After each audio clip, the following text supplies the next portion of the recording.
So another one of the biggest mistakes I see sometimes after someone has a stroke really isn't necessarily something, you may be doing wrong with your therapy or your exercises. It's really just that people aren't asking enough questions. Now, I do understand why this tends to happen, especially in the beginning, because in the beginning, everything can feel so overwhelming. I mean, you probably just had one of the biggest health events of your life, right? And now there are, doctors coming in and out of your room, nurses, therapists, case managers, social workers, family members, different visitors, right? And information is just coming at you, from every direction.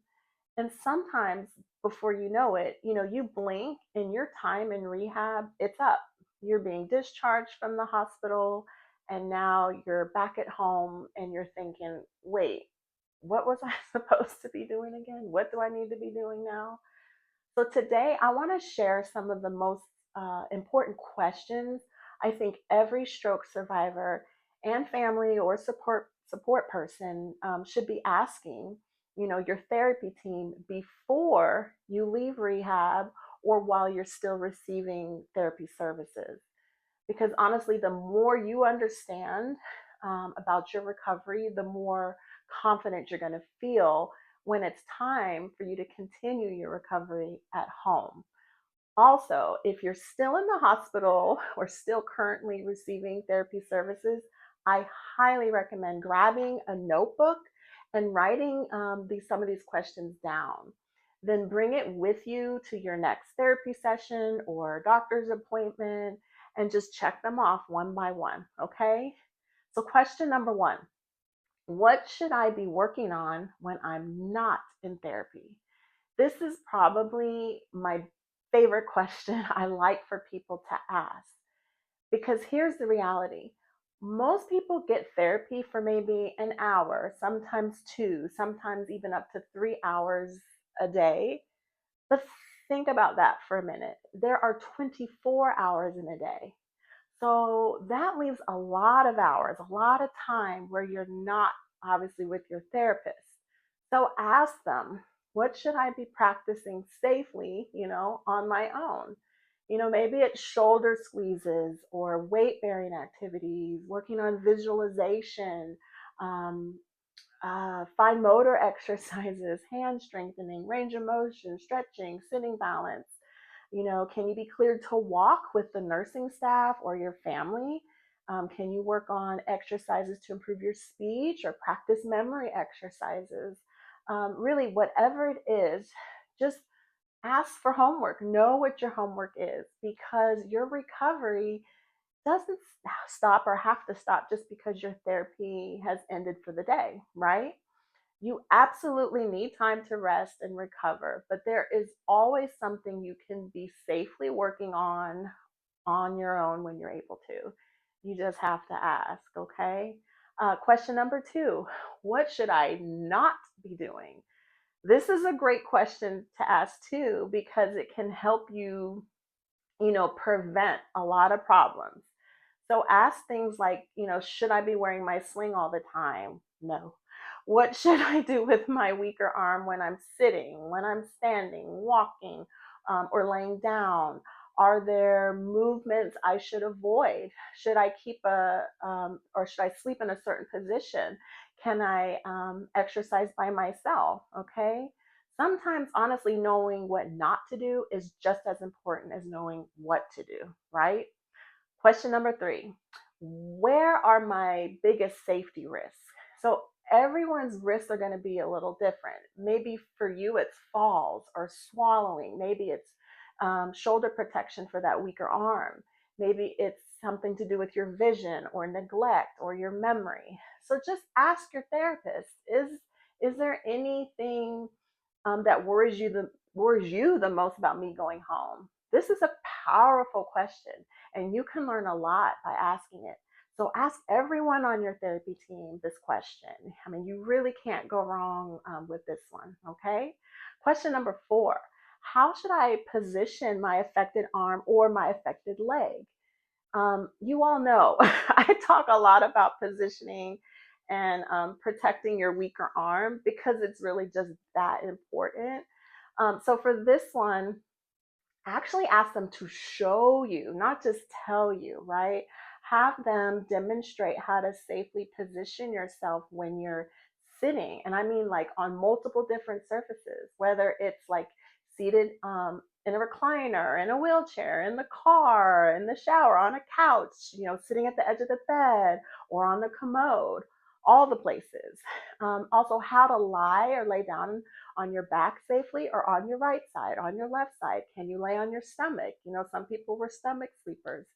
Ask them to show you specifically how to support your shoulder, how to position your hand, and then have your family or what your support person practice it too. Okay.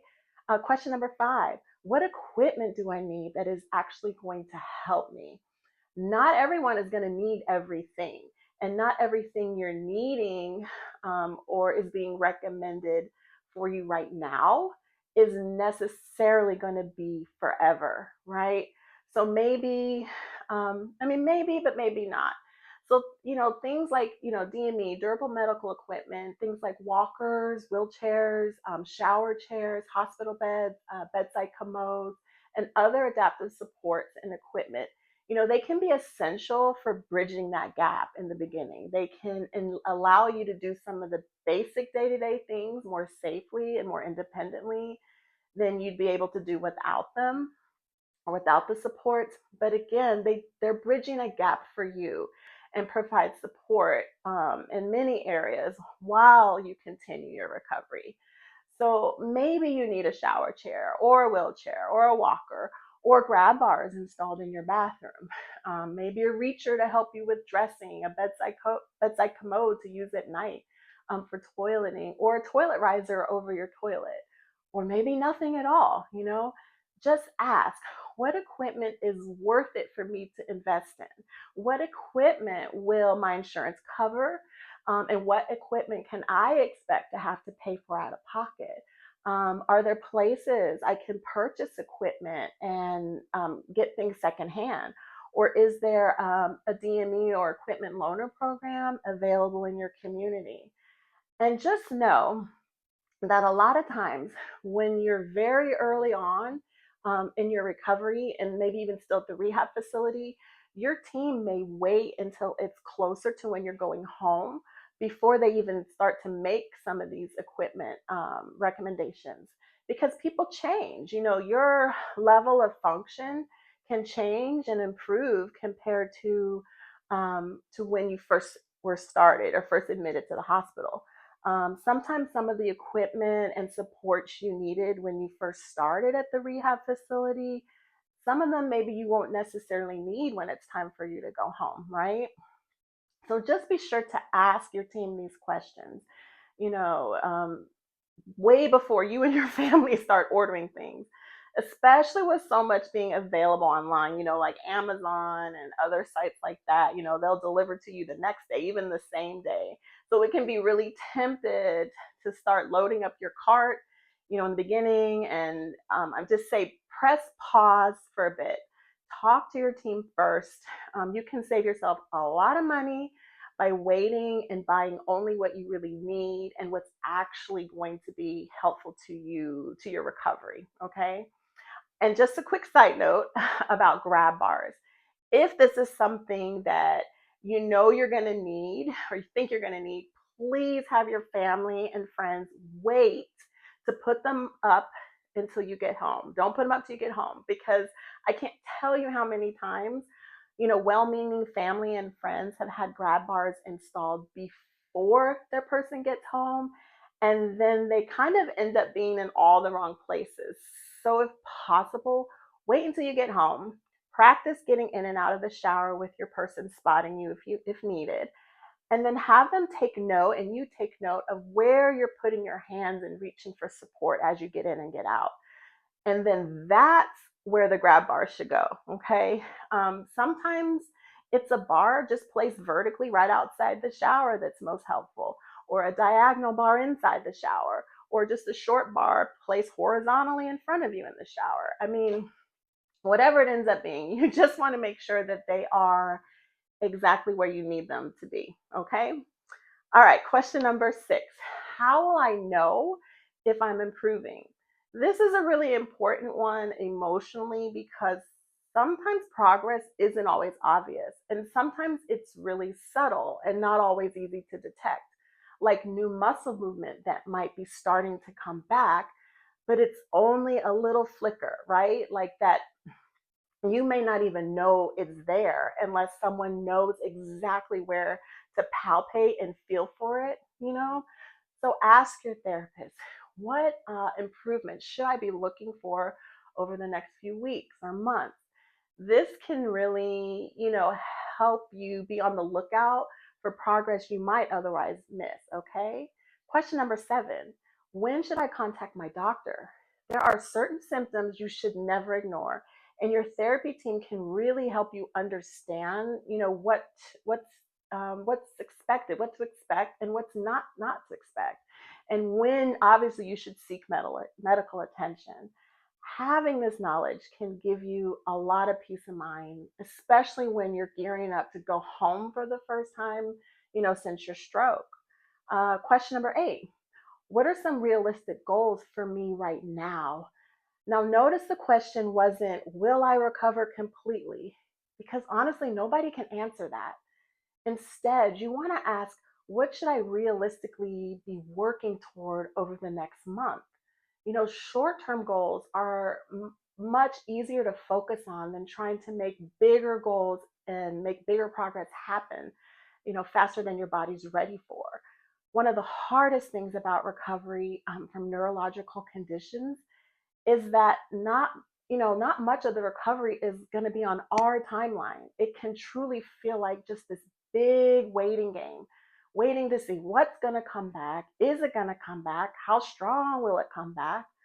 So again, focusing on the things that you can do today, the things that you can control, are those little individual steps on that staircase, that you're trying to climb, your recovery. It's just like that quote by Martin Luther King Jr. You don't have to see the whole staircase. Just take the first step. And that's what faith is. He said faith is taking the first step, even when you don't see the whole staircase. And the other good one is, if you can't fly, then you run. If you can't run, then you walk. If you can't walk, then you crawl. But whatever you do, you have to keep moving forward. This is kind of how recovery is. And really, any significant challenge in your life, just keep moving forward. Okay? Question number 9. What should my family know or my support people know?